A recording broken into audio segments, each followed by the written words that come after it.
കാട്ടിലോട്ട് വെച്ചാലോ?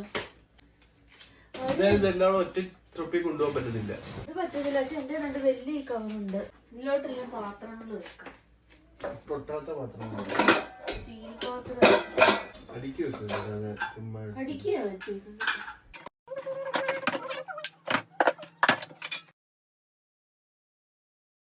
ഇതങ്ങ് കളയട്ടെ. ഇത് ഇത്ര നാളെ ഓരോന്നോരോന്ന് പൊട്ടിക്കുന്നില്ല.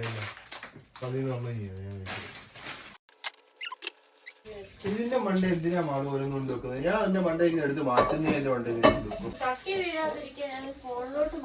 അത് തുറന്നത് വേസ്റ്റിടാൻ വേണ്ടിയില്ല. അതിന്റെ മുകളിൽ ആര് കുടിക്കുക, ഇപ്പൊ ലഞ്ച് എടുക്കുക, വേറെ ഒന്നും അവിടെ എനിക്ക് കുക്കിംഗ് ഇല്ല കേട്ടോ. കാരണം ഇത് എവിടോട്ടെങ്കിലും ഒന്ന് മാറ്റണം. എനിക്ക് ഇത് ഇനി ഇവിടെ ഒന്നും ചെയ്യാനില്ല മാള്. ഒന്നും ഇല്ല, തീർന്നു. നിങ്ങള് ചോറോടെ തിന്നാമെങ്കിൽ എന്ത് തണുപ്പുണ്ട്. വിശപ്പില്ലെന്ന് എനിക്ക് മനസ്സിലായില്ലേ? ഞാൻ പറയുന്നത് മനസ്സിലാവുന്നില്ലേ മലയാളം? നിങ്ങൾ പറഞ്ഞിട്ടല്ലേ ഞാനിപ്പൊ ഇതെല്ലാം ഉണ്ടാക്കിയത്. എന്തുണ്ടാക്കി നീ? ചോറ് തിളപ്പിച്ചു, അവിയൽ എടുത്ത് വെച്ചു. അത് കഴിക്ക് കണ്ണാ. കഷ്ടം. വിശക്കുന്നെങ്കിലേ കഴിക്കാൻ പറ്റും. കുറച്ചുകൂടെ ഞാൻ വെയിറ്റ് ചെയ്യാം. കഴിക്കാം. അതിപ്പോ ഈ ബൂസ്റ്റ് ചോറ് തിളപ്പിച്ചു. അതാ ഒരു വലിയ ജോലി. ബൂസ്റ്റ് കുടിച്ചത് എല്ലാത്തിനും കാരണം.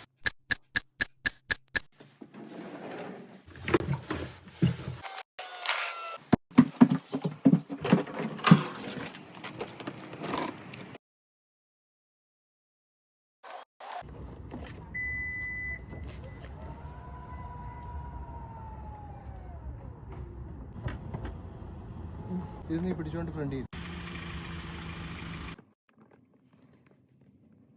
ഒരു വണ്ടി നിറയെ സാധനം. നീ എത്ര ട്രിപ്പൂടെ പോണ്ടി വരും? മതിയോ? അങ്ങനെ നമ്മുടെ പുതിയ വീട്.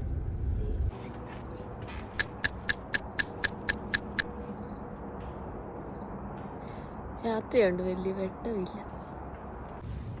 ഷിഫ്റ്റിങ്ങും കഴിഞ്ഞ് അടിപൊളി. ഞാൻ പറയുന്നില്ല, ഇന്ന് മൊത്തത്തിൽ തകരാറായിരുന്നു.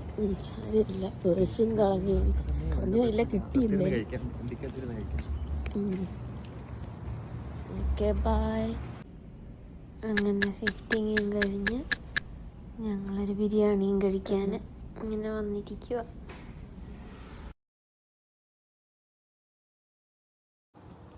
ഇതാണ് നമ്മുടെ വീട്. ഇതുവരെ ഷിഫ്റ്റിങ് കഴിഞ്ഞില്ല. ഇപ്പോഴും നമ്മൾ ഷിഫ്റ്റ് ചെയ്തോണ്ടേയിരിക്കുകയാണ്. ഇതെന്താ നമ്മുടെ ഗ്ലാസ്സുകളെ പൊട്ടിയോ? പൊട്ടത്തില്ല. പേപ്പറുകൾ